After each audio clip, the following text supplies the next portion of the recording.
Paldies Dievam par Dieva žēlastību un to, ko Edmunds pieminēja par šiem zaļojošiem žagariņiem. Varbūt viņus vajadzētu iestādīt pie baznīcas, te, kur malka mums šķelda būs. Mums jākurina ir ziemā. Labāk nevajag, jā.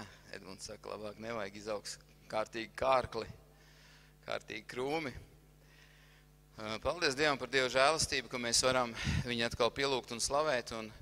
Un šodien, protams, ka mēs svinot visus šos svētkus, kas tuvojās, mēs nevaram pieminēt to, uz kā pamatu mēs to svinām, kāds tas notikums pirms lieldienām, jo, ja mēs šo raksturvietu, kas šodien notika, neizlasam, tad mums sanāk tā, ka mēs tikai redzam to, ka Jēzus bija pie krusta un ir augšām cēlies svētdienā, bet mēs redzam to, kad viņa dzīves gaitas uz zemes, cik viņš šeit bija, tad viņš pavadīja ar konkrētu mērķi, un tas nebija tā, kā kādreiz mums liekas, ka mēs savu dzīvi nodzīvojam, ja, un nepilnvērtīgi, un mēs kādreiz sākam sev pārmest, un pārmetam saviem vecākiem, kāpēc es vispār te piedzīmu, man tik grūti, man neveicās, tad es domāju, ka šai kaitei jābūt būtu dziedētāji un pamestāji līdz ar to, ka mēs savā dzīvē ielaidam to kungu, Kristu. Jā, tad šai slimībai vajadzētu būt ārstētāji, kad mēs sākam uz sevi kurnēt, kāpēc mēs šeit esam. Mēs esam kādu konkrētu mērķi, Dievs mūs ir nolicis ar kādu konkrētu mērķi, pār visam jau viņam slavu un godu pienest, un tad arī, protams, lai kalpotu, lai darītu Dievu prātu, un arī Dievs sūtīja savu dēlu Jēzu Kristu. Neviena diena viņa dzīvē nebija vienkārši tāpat, garlaicībā, kaut ko darot, nezinu ko. Mēs zinām to, ka viņš teica, es neko nedaru pats no sevis, ja es nesaņemu to no savu tēva. Jā, Dievs nekad neteica, ka viņš vienkārši kaut ko hausā, kaut ko hautiski darīja, kaut kur gāja. Jā, ejam, pamēģinam, kā mēs šodien dažkārt. Jā, arī varbūt kalpošanā mēs tā, ejam, neko jau slikti mēs neizdarīsim. Jā, bet Kristus saka, viņš to dara ar konkrētu mērķi, un viņš ir sūtīts no tēva. Un šodien es gribu lasīt to, kas mani uzrunāja, ir vairāk evaņģēliji, kuri min un norāda par šo notikumu. Dažādi viņi atspoguļodam, jā, vienā vietā ar palmu zariem, citā vietā ir ar drēbēm, ko izklāja, un dažādā veidā viņi pagodināja Dievu, bet es lasīšu no Marka evaņģēlija. No Marka evaņģēlija 10. nodaļas, 11. nodaļa, Marka evaņģēlijas 11. nodaļa, no 1. līdz 11. pāntam. Un kad tie tuvojās Jeruzalēmei, nākdam uz Befagu, uz Betāniju pie Eļas kalna, tad tur viņš tūdaļ tad viņš sūta divus no saviem mācekļiem, un tiem saka, noeita uz ciemā, kas jūs priekšā, un iegājuši jūs tūdaļ atradīsiet piesietu kumeļu, uz kura vēl neviens cilvēks nav sēdējis. Atraisiet, to atvediet, un ja kas jums sacīs, ko jūs te darāt, tad atsakaiet tam, kungam tā vajag, un tūdaļ tas to atsūtīs šurp.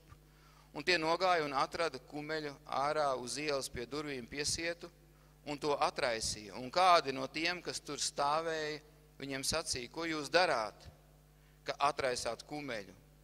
Bet viņi tiem sacīja, kā Jēzus bija pavēlējis, un tie viņiem atļāva.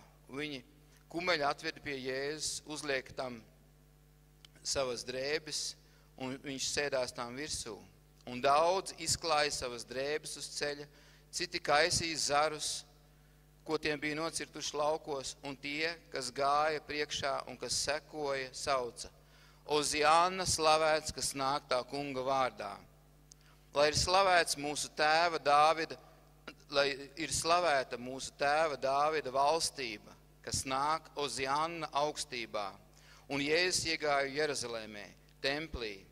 Un kad viņš visapkārt bija uzlūkojis, un jau vakars bija, viņš izgāja ar tiem 12 uz Betāniju.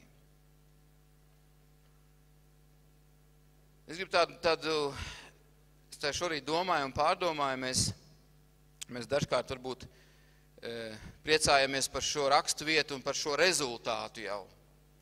Mēs zinām to, ka Dievam pienākās slava un gods, ka viņš ir cienīgs saņemt slavu un godu, un tas ir jā un āmen, par to nav nekādas šauba. Viņam tiešām pienākās slava un gods, āmen, jūs tam piekrītat?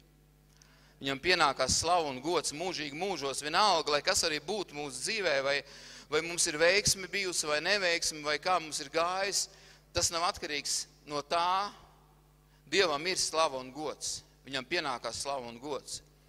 Un šeit mēs redzam to rezultātu, jau mēs redzam to, ka šī tauta iet un slavē Dievu, un mēs redzam to, ka Dievam pieder pilnībā viss sudrabs un zelts, un Dievam pieder arī cilvēku sirdis, ja? Un Dievam pieder arī tas, ka viņš var pavēlēt, ja?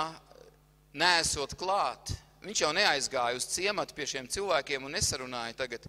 Es atsūtīšu kaut kad tajā un tajā dienā, tajā datumā, es atsūtīšu mācekļus savējos, kas paņems šo kumeļu no jums. Un varbūt Jēzus samaksās, ja, kā mēs kādreiz darām, mēs taisam sievai pārsteigumu, kafejnīcā aizejam iepriekš, samaksājam naudu par puķēm, sarunājam cilvēku, kurš to izdarīs. Ja, un tad mums ir pārsteigums, tas kungs tā nedarīja. Šeit mēs redzam to, ka viņam pieder viss sudrabs un zelts, viņam pieder cilvēku sirdis. Ja? Viņš neaizgāja iepriekš un nepateica tā, atnāks mācekļi, paņems kumeļu, jūs dodiet, ņemiet naudu, ja? Viss ir samaksāts. Un šeit mēs lasām, kad viņš nevienu reizi vēl nebija neviens uz viņu muguras sēdējis. Ja? Viņš nebija tā, ka tur ņemiet to veco, ja? Tas vecais tagad, kā mēs kādreiz, ja? Tas vecais nav vajadzīgs, ņem, viņš jau vēl kalpos. Dievam pienākās vislabākais, un interesanti tas, kad Dievs bija arī pakļāvis šo cilvēku sirdis, kas skaidri zināja un saprata, ka pateica tam kungam tā vajag, tad viņi saprata, kas tas ir par kungu. Viņi neprasīja, ja daudz bija kungi. Es domāju, ka daudz bija kungi un daudz bija kalpi un daudz bija strādnieki apkārt. Ja, bet viņi pilnīgi konkrēti saprata, bet ne par to ir runa. Ne par to es šodien gribu pieskarties un tā nopietnāk parunāt. Bet ir svarīgi tas, ka tas, ko mēs šeit jau lasām un redzam, ka šie ļaudis nāca, ja, kad Jēzus sēdēja tam virsū un daudz izklāja savus drēbes uz ceļa, un citi kaisīja zarus, ko tie bija nocirtuši laukos, un tie, kas gāja priekšā un kas sekoja, sauc Oziānu slavēts, kas nāk tā kunga vārdā. Mēs jau šeit redzam šo rezultātu tam, kad piepildās Dieva vārds, piepildās pravietojums vecajā derībā. Tas ir rezultāts tam, ka Dievs savu vārdu tur, ka Dievs savu apsolījumu tur. Un ziniet, kam tas ir vispirms apsolījums? Mēs šeit tālāk lasām, tas ir apsolījums Dāvida namam. Tas ir apsolījums Dāvida namam. Ķēniņš Dāvids to redzēs. Viņš to redzēs pie augšām celšanās, kad ir raisījusies, kā mēs vienmēr lasām to Ziemassvētkos, ka raisīsies atvas, ja, un no Dāvida nama. Un mēs to arī tālāk lasīsim, es par to runāšu. Un šeit ir tas interesanti, kad viņi sauc Oziāna, bet Dievs liek šiem cilvēkiem, šiem vienkāršiem ļaudīm, nemācītiem ļaudīm, vienkāršiem ļaudīm. Viņš viņiem liek kaut ko teikt.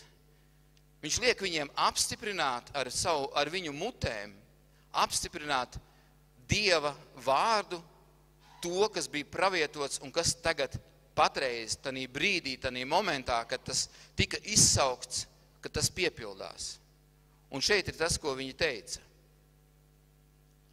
10. pantā. Lai ir slavēta mūsu tēva Dāvida valstība, kas nāk. Mēs kādreiz pārlasam tam visam pāri, un šajā brīdī, Pūpoles svētdienā, Palmas svētdienā, mēs priecājamies par to, kad tas kungs tika pagodināts, un tas tā ir, un ka viņš kā kungs un ķēniņš tika apstiprināts, un no ļaužu mutis tas tika teikts. Bet mēs kaut kā varbūt neievērojam, es tieši šorīt lūdzot Dievu sapratu, kad piepildās tas, ko Dievs ir paredzējis. Tas, ko Dievs ir paredzējis. Mēs atvērsim 2. Samuela grāmatu, 7. nodaļu. Tik bija Viss tur grāmatzīmes saliktas un kaut kur viņas aizbrauc. Tik kanceli ir tik šķība mums, tik līka ar tādu savirzi, ar tādu to nobraucienu, kad grāmatzīmes pat bībelēs iebrauc iekšā un nevar vairs atrast. Šeit mēs lasām 2. Samuela grāmatu, kas jau norāda uz tādu interesantu lietu, to, ko šeit viņi sauca, ja, kad lai slavētu mūsu tēva Dāvida valstība. Likās, kāds tur sakars, bet mēs šeit varam izlasīt. 2. Samuela 7. nodaļa no 12. līdz 16. pantam.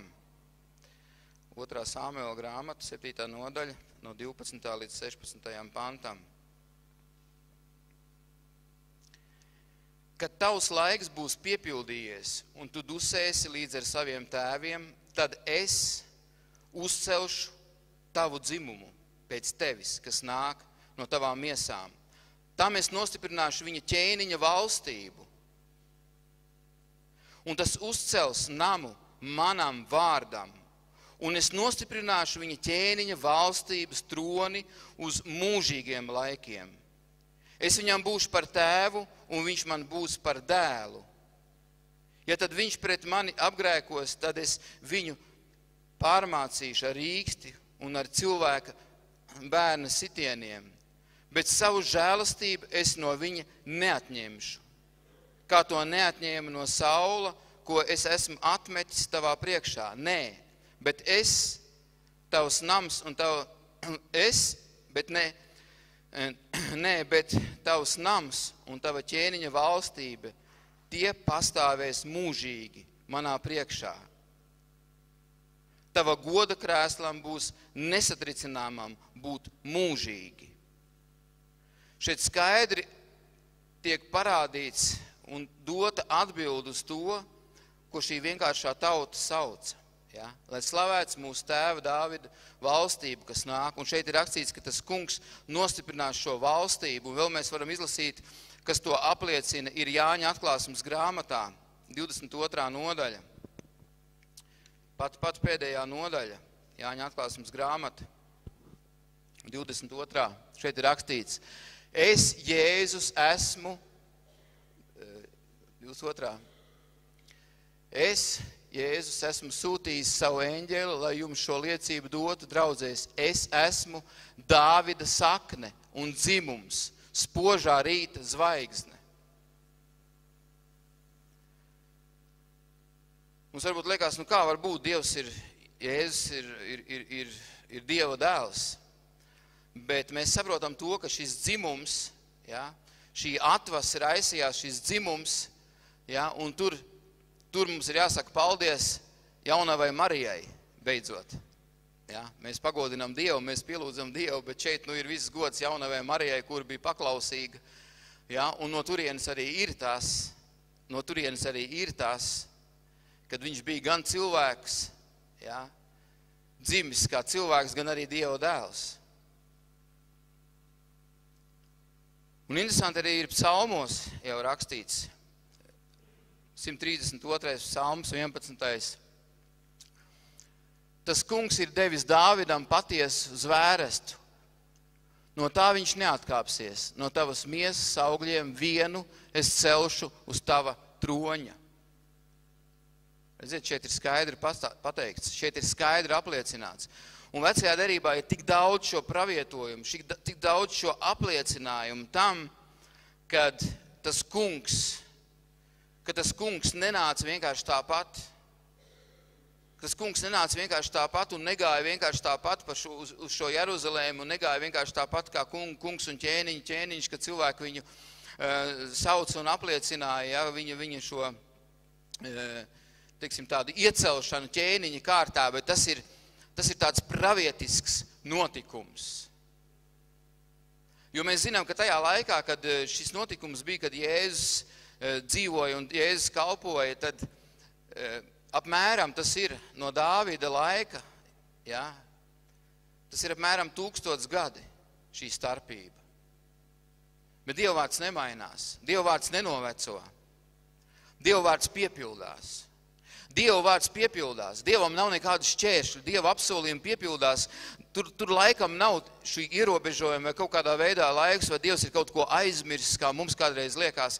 Tad šeit konkrēti un skaidri mēs lasām šajā Marka evaņģēlija 11. nodaļā par to, kad šie ļaudis viņi izkaisīja, viņi deva Dievam godu, viņi sauca, ja? Viņi sauc to, lai slavēts mūsu tēva Dāvida valstība, kas nāk Ozeāna augstībā. Viņi saprata, kad no šī brīža kaut kas mainīsies, kad šis ķēniņš, kurš nāk, kad tas nebūs vairāk kaut kas tāds, kas ir laicīgs, ja, ka mēs šodien zinām, kad šie laicīgie ķēniņi, ko mēs šodien saucam par prezidentiem, ir jau kādas valsts, kur arī ir šie karaļi un prinči, ja, un varbūt kādi ķēniņi, bet mēs zinām, ka pārsvarā jau civilizētajā zemēs jau mēs saucam par prezidentiem, valsts vadītājiem, tad mēs redzam to, kāda ir viņa interese par tautu. Ja, cik liela ir viņa interese par tautu. Mēs zinām to, ka lielākā interese ir tā, lai pilsonis būtu paklausīgs, lai viņš būtu tas, kas maksā nodokļus, ja, un cenšas izpatikt valstī un pienest kādu vērtību valstī, arī tas nav slikti. Bet mēs saprotam to, kad Jēzus Kristus nāca, ja, šī Izraēla tauta, šī Dieva tauta, viņi pašiem varbūt neapzinoties. Jo mēs pēc tam redzam tālāk, kad tie paši cilvēki, kur sauc Ozeāna, slavēts, lai nāk, ja, tas kungs, kas nāk tā kunga vārdā, tie paši arī bija tie, kur sauca sit viņu krustā. Tie paši cilvēki arī pēkšņi it kā mainījās. Un atkal mēs redzam to, ka tas notika tādēļ, lai piepildītos Dieva vārds. Lai piepildītos Dieva apsolījumi. Ka Dievs dos savu vienpiedzimušo dēlu, ka viņam būs jācieš pie krusta. Arī tas, es šobrīd neminēšu to, bet vecajā derībā ir pilns, ja, un ir vēl kādi pētnieki izpētījuši, ka gandrīz vai katrā nodaļā, bet ir ļoti daudz, ir norādes, kas nemitīgi rāda uz Jēzu Kristu, uz to kungu, kas nemitīgi rāda uz viņu valstību. Un šajā dienā, ko mēs svinām par šo pūpoles svētdienu, par palmu svētdienu, kad viņš tiek apliecināts par kungu un ķēniņu, taču nav vienkārši tāpat, viņš izsaucās. Tauta vienkārši tāpat bļāva, ja, un viņam likās, ka tas ir ķēniņš, viņi kliedz tāpēc, kad piepildījās burtiski tas, kas šeit ir rakstīts, ko mēs lasījām 2. Samuēla grāmatā par to, ka tas jau tajā laikā, ja, ka mēs lasījām to atklāsmes grāmatā, ka mēs lasījām to psalmos, ja, ka vienu dos, kas sēdēs uz troņu mūžīgi, kura valstība būs mūžīgi, tas ir Jēzus Kristus. Viņš ir kungs, mūžīgi mūžos. Viņu neviens nevar nogāzt no tā troņa. Viņam neviens nevar atņemt to, ko Dievs viņam ir devis. Viņš ir kungs un ķēniņš. Un kā mēs arī lasījām, kad viņam pieder cilvēku sirds, viņš var mainīt apstākļus, viņš var mainīt tautas, un mēs zinām arī tāpat Padomju Savienības sabrukšana. Latviešu tautai, protams, ka liekas, ka tās ir dziesmas, tie ir ugunskuri, tā ir garšīgā tēja, karstā, tā ir vienotība, tā ir sadraudzība, tā ir tautas dziesmu dziedāšana pie ugunskuriem, ka tā ir tā, kas mums dāvāja brīvību. Bet es domāju, ka mēs, kuri pazīstam Dievu, saprotam to, kas vispār valda, kas kaut ko var sakārtot, tad mēs saprotam to, ka viss gods un viss slava ir tam kungam.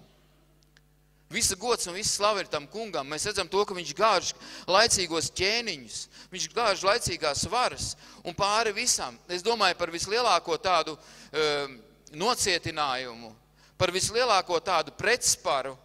Es domāju, mēs varam atzīt savus sirdis, kuras pretojās tam kungam. Un, ziniet, interesanti ir tas, kad mēs bieži salīdzinām, un tā ir pareizi, es arī tam piekrītu, kad mēs redzam to, kad Jēzus šeit tālāk mēs jau lasām pēc tam, ka viņš iegāja templī un izdzina laukā visas tos naudas miejas un pārdevējs, un viņš teica, ka šim namam ir jātop, manam namam ir jābūt par lūkšanu namu, tas ir man tēva nams, un mēs to attiecinām un saprotam, un mēs to liekam kopā ar to, kas Dievvārdā ir rakstīts, kad viņš nemājo cilvēku rokām darinātos namos, bet viņš grib ņemt mājas vietu mūsu sirdīs. Un Un šī līdzība par to, ka tiek izmests ārā no Dieva nama, no templa, izmests ārā viss nevajadzīgais, nešķīstais, tas ir tā kā tāda līdzība salīdzinājums ar to, ka mums ir jābūt tīrām sirdīm, mums ir jāizmet laukā viss grēks, visa netaisnība, viss jāatstāja tā kunga priekšā.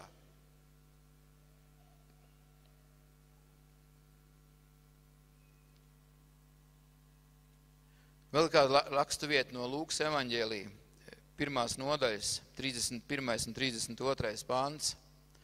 Un redzi, tu tapsi grūti savās miesās un dzemdēs dēlu un sauks viņa vārdu Jēzus. Tas būs liels, un viņu sauks par visaugstākā dēlu, un Dievs tas kungs dos viņa tēva Dāvida troni. Redziet, šeit arī skaidri apstiprinājums tam, ka ne tikai viņa vārds būs Jēzus Kristus un viss. Ja, tad 31. pants mums pilnīgi pietiktu, bet šeit 32. ir atsauce un norāde uz to, ka tas ir pravietojums jau vecajā derībā, kas tika pateikts, ko mēs lasījām 2. Samuēla grāmatā 7. nodaļā, kad viss tiek parādīts, ka Dievs jau laicīgi visu to bija paredzējis, ka Dievs savu valstību virzīja un nostiprināja. Un šodien mēs redzam to, ka tā ir nostiprināta. Tā ir nostiprināta. Ar Jēzus Kristus Golgātas upuri, pēc tam ar šo Golgātas upuri šeit ir šī nākšana un šī kliekšana un saukšana Oziāna, tas ir tāds kā apliecinājums, kad tas piepildās. Un mēs redzam to, kad ar Golgātas krustu, ar šo Jēzus Kristus nāvi un augšām celšanos, tas ir piepildīts. Mēs redzam to, ka šī valstība, viņa nav kaut kur konkrēti ieslēgta, kā vecajā derībā. Mēs zinām, ka bija vissvētākā vieta, viena vieta. Mēs redzam to, kad Jēzus Kristus, kad pie krusta Golgātā nomira, tad šis tempļa priekškars pārplīs. Tas simbolizē, ka dod brīvību, ja, ka Dievs vairs nav kaut kur vienā vietā, konkrētā vietā, vissvētākā vietā, un visi gāja uz vienu vietu pielūgt. Ja, un mēs arī šodien zinām, kad mūsu mācītājs ir Izrēlā, aizbraucis Izrēlu, tad mēs zinām, ka daudz cilvēku arī tur brauc.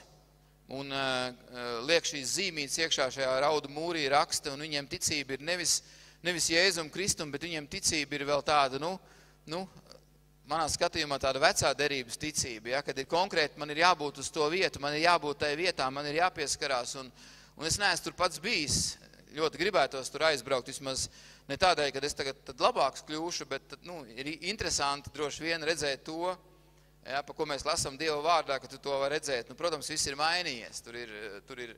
Tur ir tik daudz, kas mainījies, un cilvēki ir izmainījuši, cilvēku roka ir pielikuši tam klāt, bet te pašā laikā tu vari apmēram redzēt to, par ko mēs lasām Dieva vārdā. Tad daudz cilvēku tur brauc, ja, tāpēc, ka viņi nemeklē. Viņi ikdienā nemeklē to kungu. Viņi ikdienā nemeklē attiecības ar Dievu, bet viņi saprot, ka viņiem liekas, ka tā kā vecajā derībā man ir jābūt tur, tajā konkrētā vietā, Dievs tur mājo, man tur viņam ir jāpieskarās, vai tai vietā jābūt, vai vienalga, man tur ir tas jābauda. Ja. Cilvēki tur ir gatavi maksāt lielas naudas, lai tur būtu, un viņiem liekas, ka tas viņiem nes mūžīgo dzīvību, ja, kā farizēji kādreiz, ka Dievs viņiem pārmeta to, kad es arī trešdien pieminēju, kad viņi lasīja un pētīja Dievu vārdu, ja, un ziniet, kad farizēji rakstmācīja, viņi bija tie, kuri 5 Mūzes grāmatas bija iemācījušies no galvas. Jūs mākat vienu Mūzes, Lūkas evaņģēliju, ziniet no galvas kāds? Kādu nodaļu vismaz ziniet no galvas, es nezinu nevienu, es zinu kādas pantas, un tad man tāds prieks, ka es viņas atceros. Protams, mēs varam spekulēt, un Dieva vārdā teica, ka Svētais Gars jūs mācīs un atgādinās, un mums liekas, man neko nevajag zināt, man neko nevajag mācīties, tas kungs man atgādinās, un man zinās, bet ja tu nelasi, tu jau arī viņam jau nav ko atgādināt, ja tu neesi lasījis. Ja? Protams, ka var notikt tādi brīnumi, mēs zinām, kad ir brīnumi Āfrikā, kur, es nezinu, ja tas ir patiesas stāsts, droši vien, ka varētu būt, ja, ka kāds puika aizgāja pie kāda mācītāja, jūs to zinat, mēram, ja, kāds aizgāja pie mācītāja un jautāja, lai viņam iedod bībeli. Viņš skatās uz viņas misionārus, ko es tev došu bībeli, ka tu puika nemāk lasīt. Ko es tev došu bībeli, tu nemāk lasīt. Ko tu viņu novazās, nomētās. Un tad, kad šis misionārs mācītājs iedeva, ja, tad Dievs darīja brīnumu, ka šis puika lasīja skaidri, nezinot vispār nevienu burtu, nemākot, nekad nav gājis skolā, neko nezinot. Dievs arī tādus brīnums. Ja. Es nevaru jums aizliegt ticēt, bet Dievs šodien, skaidri parāda to, ka viņš nav kaut kur ieslēgts iekšā. Un es domāju, zinot to, ka viņš nav kaut kur ieslēgts iekšā manā dzīvē un tavā dzīvē, ka tas kungs ir pieejams vienmēr un visur. Un Dieva vārds saka, piesauc mani bēdās, es tevi izglābšu. Ja, piesauc mani grūtībās, es tev parādīšu žēlastību. Es domāju, ka tas neliek man saukt uz Anna. Es domāju, ka tas liek man saukt uz Anna, kad es zinu, ka mans vārds ir rakstīts dzīvības grāmatā. Ka man ir kungs un ķēniņš, varens Dievs, dzīvs Dievs, pestītājs, kas nav apslēpts kaut kur vienā vietā. Iedomājieties, man tagad nav līdzekļu, man tagad nav iespēju, es tagad netieku uz Izrēlu. Ko es tagad varu darīt? Man viss ir zudis manā dzīvē, tā ir šausmīga dzīve. Ka man ir vajadzība, man pēkšņi ir vajadzība, man saslimst mājās, es kā piemēram man saslimst mājās, mans bērns, viņam ir 40 grādu temperatūra. Un es dzīvoju Jelgavā, un kur ir Izrēla? Un man tad vajadzētu tikt pie tā kunga un pastāstīt viņam, kad man ir bērns mājās slims. Nu, cauri, bezcerība. Viss ir beidzies, cauri, bezcerība. Bet interesanti ir arī tas, ka mēs tā lasām Dieva vārdu jau vecajā derības laikā. Nu, es to minu par vecās derības laiku, vēl to laiku, kad Jēzus staigāja kopā ar visiem raksturmācītājiem, farizējiem. Manā skatījumā jaunās derības laiks ir tad, kad Jēzus teica, pie krusta viss ir piepildīts. Ja, kad viņš nomira pie krusta, tad sākās šis jaunās derības laiks, šis priekškars pārplīs, un tiešām Dieva gars, ja, varētu teikt, tā izplatījās un izgāja, un mācekļu mācību, un evaņģēlijas sāk sludināt visās malās, un Dievs darīja brīnumainas lietas ar mācekļiem. Ja. Es domāju, ka tas ir tas laiks. Arī tajā laikā, kad vēl vecās derības laiks, arī tajā laikā bija tādi ticības vīri, kuriem jau bija tādas nākotnes ticības skatījums. Atcerieties, daudz gāja pie Jēzus un teica, saki tikai vārdu. Viņi jau īstenībā pārkāpa veco derību. Viņi jau īstenībā pārkāpa bauslību. Saki vārdu. Ja, tas karavīrs vai virsnieks, kas viņš bija, viņš teica, es neesmu cienīgs, ka tu nāc, ja. Mēs redzam to, ka tajā laikā jau bija tādi, kuri neticēja, ka Dievs varētu būt tikai vienā vietā. Viņi jau tajā laikā Dievs deva tādu skatījumu cilvēkiem, jau kaut kādā veidā atklājās un Dieva gars jau darbojās. Un šeit ir interesanti, manā skatījumā šī diena, šī palmu svētdiena, šī pūpola svētdiena ar to, kad Dievs izredz kādu ļaužu grupu, kuru prātos, kuru sirdīs, kuru mutēs liek liecību, lai apstiprinātu vecās derības pravietojumu piepildīšanos.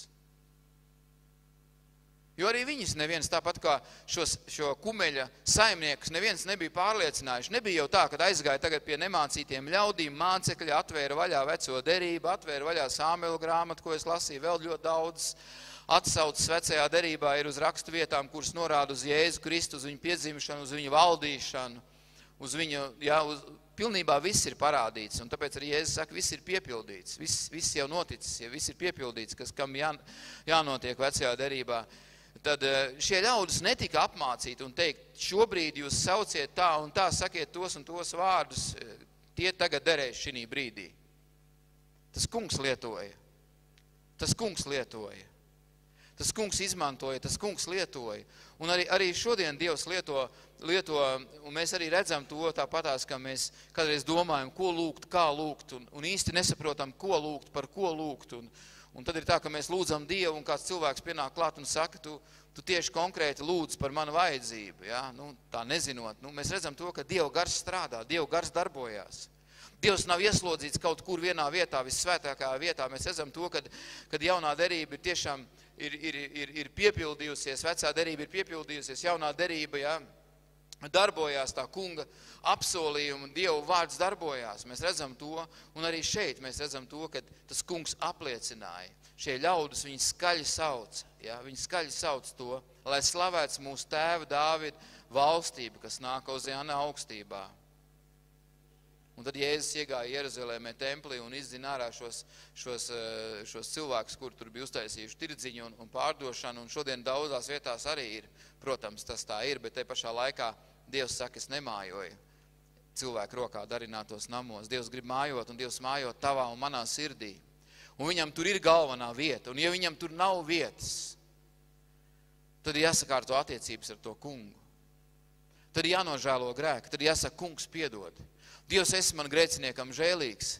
Tad jāsaka, kungs piedod, es gribu šodien saukt uz Jānu, varbūt daudz jau vairāk nevar pasaukt, jo šīs grēks, pasaules problēma, šīs nomāktība ir tā nomākuši mūs, ka mēs varbūt vienīgais, ko varam pateikt, kungs, esi man grēciniekam žēlīgs. Ne, tas nav slikti, bet tā nevarētu būt mūsu vienīgā lūkšana. Tā nevarētu būt mūsu vienīgā lūkšana. Viņš ir pelnījis slavu, godu un pateicību. Viņš ir pelnījis slavu, godu un pateicību. Un arī šajā dienā, kad mēs pieminam un atceramies un lasām par šo notikumu, tad Dievs pagodināja savu vārdu. Dievs pagodināja savu vārdu, neskatoties ne uz ko. Dievam ir resursi arī tev palīdzēt. Dievam ir iespēja arī tavā problēmā nākt. Paskaties, kā Dievs sakārto lietas. Paskaties, kā Dievam ir iespējams palasi. Šeit ir rakstīts, ka viņš sakārtoja to, ka šo kumeļu varēja vienkārši paņemt. Ne jau tas, ka tagad Dievam izdevās pa lēto dabūt pa velti. Mēs kādreiz varbūt par tos domājam, tā ir īpaši Dieva svētība, un mēs tagad pa velti varējām dabūt kaut ko pa lēto. Nē, nebūt. Šeit ir konkrēti parādīts tas, ka Dievam pieder sirds, Dievam pieder prāti, ka Dievs var mainīt apstākļus, Dievs var mainīt sirdis. Ka viņš ir tas kungu kungs un ķēniņu ķēniņš. Arī tavā dzīvē. Ja nav, tad ir laiks sakārtot attiecības, tad ir laiks nožēlot grēkus. Tad ir laiks teikt, kungs piedod Dievs, ienāc kā kungs un ķēniņu ķēniņš manā sirdī, manā dzīvē. Jo ziniet, Dievs nemājo tikai šeit svētdienā. Dievs nepievienojās mums tikai vienīgi slavēšanas laikā.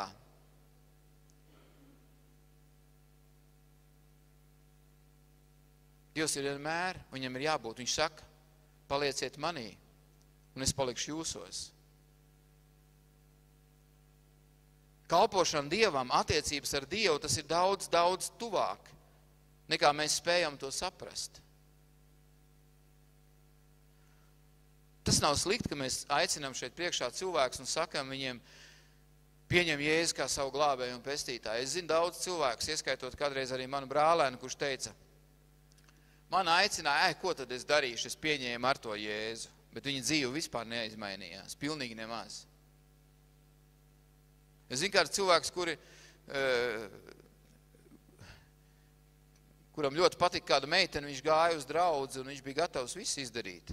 Puisis, meitene bija ticīga, viņš bija gatavs visu izdarīt. Viņš bija gatavs iet svētdienās uz dievkalpojumu, viņš bija gatavs iet slēgt derību ar Dievu ūdens kristībā. Viņš izdarīja visu, kas bija jāizdara. Bet viņš nedarīja to, lai kalpot tam kungam, saprastams to, ka viņš ir grēcinieks, bet viņš saprata, viņš to darīja tāpēc, ka viņš mīlēja to meiteni. Un tas nav slikti it kā, bet te pašā laikā tas nemaina un neglāba viņa dvēseli. Un ziniet, kā pēcāk beidzās? Abi divi atkrita.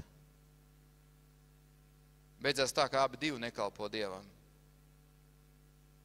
Tā tas beidzās. Tas kungs šodien grib ņemt mājas vietu, un viņš grib viņu ņemt tādā veidā, ka mēs izjūtam to, ne tikai varbūt fiziski, mēs arī to fiziski jūtam.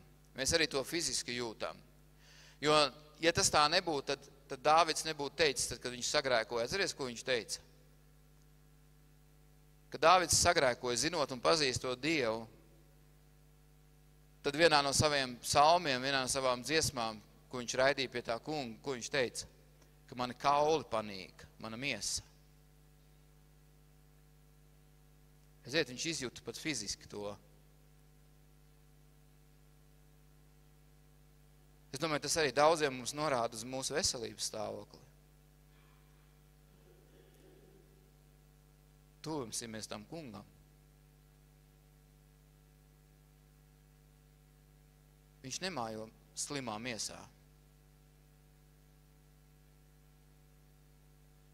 Kāds varbūt domā, ko tagad te runā?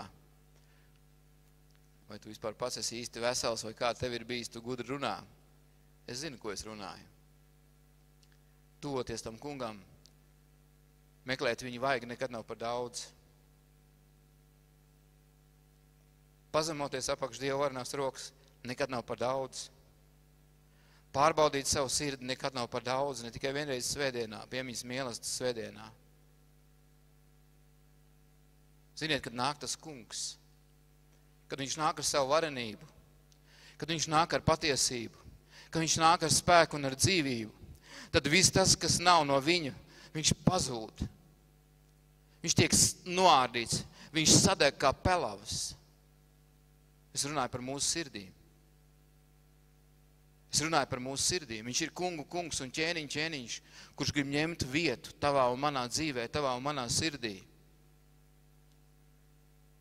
Cik ilgi mēs dzīvosim tā, kā Dievvārdā ir rakstīts, kad šie prieste dēli 7, ja nemaldos, ka viņi teica, ka viņi pavēlēja šiem ļauniem gariem iziet tā, ja, Jēzus Kristus vārdā, ko Pāvils sludina.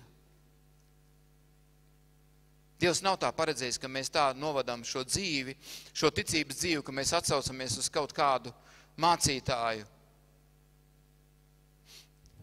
Es esmu runājis ar kādiem cilvēkiem, kuri tik šausmīgi pārskatījušies internetā dievkalpojumus, mācītājas dažādas, ka viņiem Jēzu vairs, viņu jau nepiemina vairāk vispār.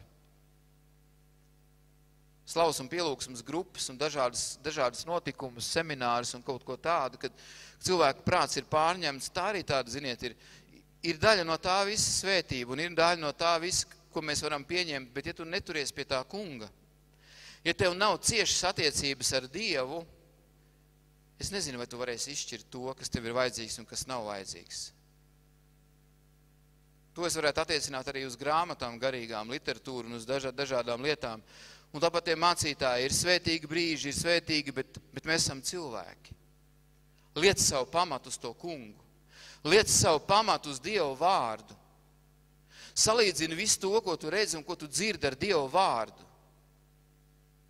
Šeit ir mūžīgā dzīvība. Šeit ir norāda uz tavu pestīšanu, uz tavu glābšanu. Šeit ir dzīvais un patiesais vārds. Protams, ir labas liecības, un bez tā mēs nevaram dzīvot. Tas kungs darbojās, un Dievs dara savu darbu.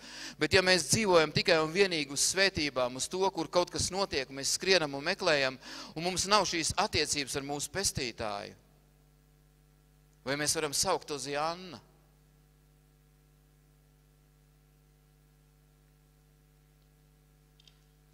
Šie nebija mācekļi, kas sauca.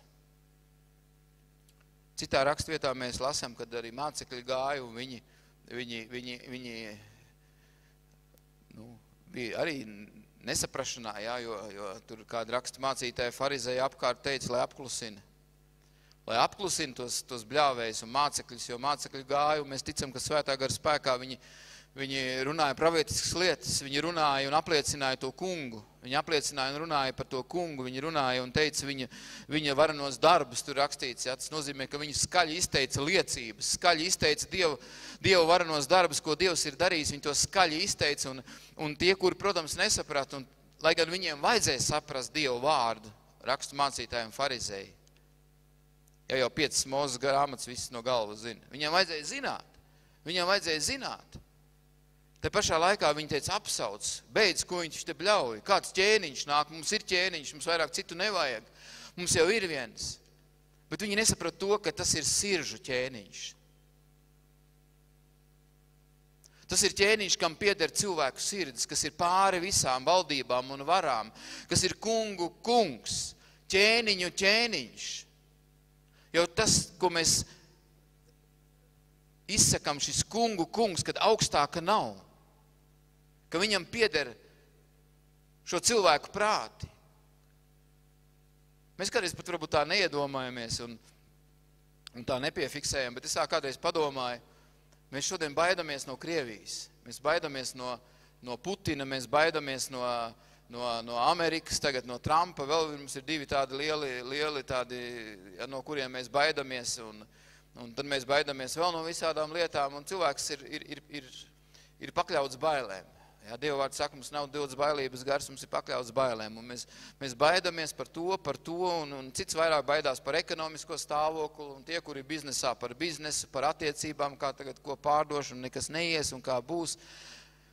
Dieva vārdā visas ir rakstīts, ka bēdas būs, jā, un dažādas lietas, un mēs, ka visu to lasām, mēs saprotam, ka mēs dzīvojam no ticības, no paļāvības uz to kungu un vienīgi un tikai, un tālāk uz priekšu jau vairāk pielikt pūles, nevis kā izdomāt, kā izdzīvot, bet lai Dievs dod spēku ticībai, ja? Jo Jēzus saka, ka es nākšu, es ticību atradīšu. Es domāju, ka tas ir nopietns brīdinājums, aicinājums un pamudinājums, ja? Mums būt nomodā.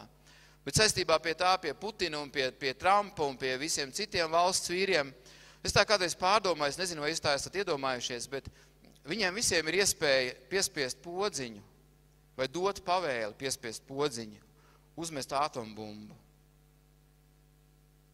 Pareizi, jūs piekrītat? Viņiem visiem ir iespēja vai nu pašiem, vai dot iespēju. Iedomājieties, šodien tu vairs nevari justies brīvi, ejot pa ielu, ja? Cilvēki izvairās no pūļiem, cilvēki izvairās no kaut kā mēs dzirdējām tikko pagājušā nedēļā Stokholmā, ja? Šis akali cilvēkos iebrauc tajā klusajā, mierīgajā Zviedrijā, kur viss ir sakārtots.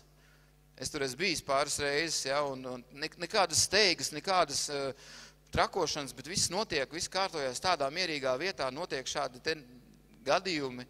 Es domāju, tas rāda par to, ka Dievs ir tas, kas kontrolē cilvēku prātus. Un mēs arī vecā derībā, tajā pašā, par ko mēs šodien runājam, ko es pieminēju, mēs lasām, ka Dievs ir tas, kas aptumšoja prātu. Dievs ir tas, kas ļauj ļaunajam garam nākt par Saulu. Ja? Mēs redzam to, ka Dievs kontrolē cilvēku prātus. Un jūs domājat, kad lai apkārt ir tam valsts vīram tie miesas sargi un tie cilvēki, kas padomnieki, ja? Bet Dievs taču ir viņa radītājs. Nu, un kas, ka viņam apkārt ir padomdevēji? Vienalga, kaut vai viņi slēdz pie vadiem, pie elektrības, dara, ko grib ar viņu. Vienalga, Dievam ir vara un spēks. Viņš ir devis viņam dzīvību, lai kāds viņš arī valsts vīrs būtu, lai kas viņš būtu. Un Dievs viņam arī var ņemt šo dzīvību. Un tāpat arī par šo prātu, par šo aptumšojumu, ja, vai par to, mums liekas tā vienkārši, malacis tas turējās. Es personīgi ticu, kad viss turās tikai un vienīgi uz Dieva žēlastību, uz Dieva roku. Tikai un vienīgi. Jebkura valsts vīri, protams, viņi ir iecelti valdības un varas, un mums ir jālūdz Dievs, kā Pāvils arī saka par to, bet pāri visam, tas ir Dieva ziņā. Bet es vēl atgriezīšos pie šie kungu un ķēniņu, kad es lasu to, un es šodien, kad lasīju, un es tieši apstājos un ievēroju to, kad ne tikai Oziāna vienkārši slavēts, kas nāk tā kunga vārdā, bet kad Dievs tā sakārtoja, kad viņiem bija jāsaka tas, kas ir pravietots, ka viņiem bija jāsauc tas, kas piepildās tajā brīdī. Un kā mēs lasījām šī Samuela 2. grāmatā un daudzās no šīm rakstu vietām, kur ir konkrēti norādīts tas, ka celsies atvas, ka nāks atvas no Dāvida cilts, ka viņš ņems troni pašu galveno, un neviens no turienes viņu nenogāzīs. Un šis tronis būs mūžīgs, kas valdīs mūžīgi. Un kā mēs lasījām atklāsmes grāmatā, ka Jēzus saka, tas esmu es. Viņš konkrēti skaidri pasaka, lai nav riņķī apkārt, cilvēki domāt, kaut kāds varbūt vēl cits nāks, varbūt vēl kaut kādam jānāk. Mums jau liekas tā, ja kungs un ķēniņš, ja nāk kaut kāda jauna valsts valdība, tad nāk viņi ar kaut kādu tādu, tādu lielu tādu majestātīgu, tādu lielu tādu, tur bija pavisam savādāk jābūt. Pie tā kunga viss ir savādāk. Dievs nestrādā tā ārišķīgi, ja, kaut kādā veidā. Ārišķīgi Dievs tā nestrādā. Dievs strādā pavisam savādāk. Un paldies Dievam par to, ka Dievs deva savu dēlu, ka Dievs piepildīja savus apsolījumus vecajā derībā, ka šodien mēs redzam, ka tas jau ir piepildījies. Šodien jau mēs par to priecājamies. Un mēs redzam to, ka, protams, cilvēcīgi mums liekas tāds bēdīgs notikums. Jēzus Kristus tik labs, gan cilvēks, gan Dieva dēls, tika ņemts, piesists krustā un tik nežēlīgi izrīkojās un nevajadzēja to, un tas varbūt nebija pareizi un tā nevajadzēja, un cik nežēlīgi ir tie cilvēki. Bet, kad mēs atkal lasām, tad piepildās tas, ko Dievs ir apsolījis. Kad ir vajadzīgs upuris, lai izpirktu visus cilvēces grēkus. Tāpat kā vecajā derībā bija vajadzīgs upuris, bija šie dzīvnieki nevainīgi, nokauti un izliet viņa asinis. tad mēs redzam to, ka Dievs saka, ka viņš ir devis upuri vienu reizi un par visām reizēm, kas ir nemainīgs un mūžīgs upuris, tas ir Jēzus Kristus. Un viņš ir pie Golgātas krusta viss izdarījis, lai šodien es un tu ne tikai būtu šeit, ne tikai būtu Dieva namā, ne tikai baudīt Dieva žēlastību un Dieva svētību un atbrīvošanu, bet pāri visam tavs vārds ir rakstīts dzīvības grāmatā. Tev tas kungs ir aizgājis un sagatavojis vietu, un brīnišķīgu vietu, ko mūsu acis nav redzējis un ausis nav dzirdējis, un mūsu prāts nesējis atvērt, to Dievs ir sagādājis tiem, kas viņam seko, kas viņam kalpo, kas viņu mīl, kas viņam sauc šo Oziāna, lai kas arī būtu, jo viņš ir cienīgs saņemt slavu un godu. Viņš ir pelnījis to. Lai slavu tam kungam.